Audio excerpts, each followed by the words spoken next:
Siya nga masalaw wala, artista eh. Halika po yun, no? Pag yun, patrabida yun eh. Buti na nga tayo dyan. Saan mo tayo?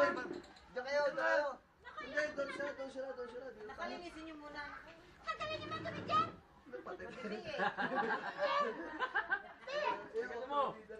Tagal mo.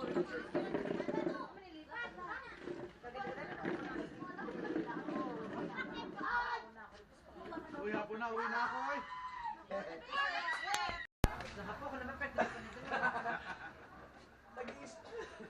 Naka-upload ka tayo. Magigipit mo. Pasagwa eh. Minsan lang makita sa TV, madilim pa. Kapag gano'n sa'yo. Hindi, madilim yung pwesto niya. Eh, Ano, diba may spotlight yun? Nasa taas yun eh. Hindi siya Ginaabot yun. Hindi siya agad mo spotlight. kapag meron Kaya sa'yo, yung mukha niya, gusto sa'yo dyan, susutoy ko, sarap po. Kasi nahiya siguro bumaba. No?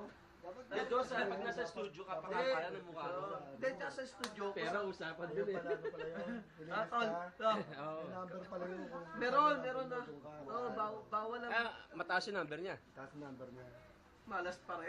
Ano ba yan? Kahit na, dapat Video, yung video. nag-group na sila. Scandal tayo nito. Si Raul Kasi yun eh. nagpakulo sa unahan. Napangit naman kumuha nito. Ay, siya, pangit talaga. Ano bakla? Amoy pamada eh. Amoy pamada. Taga Maguindanao mo, Butuan. Sekretaryo na pa. Model ng chat na ano, Pancho. Sino? Si Noemi. Nagpa-translate na Ano kami. ba, da? Transfer lang yan. Pinagtsatsagaan ko na lang yan. Ayoko na. Nung gitmari na. Ayaw mo na? Natutungan na ako. Ay, ayaw mo na. Pabaya ko na. Ipit yan. Flash mo na. Ayaw, ipit sa... Kasi 18 sa akin, matanda na eh. Ha?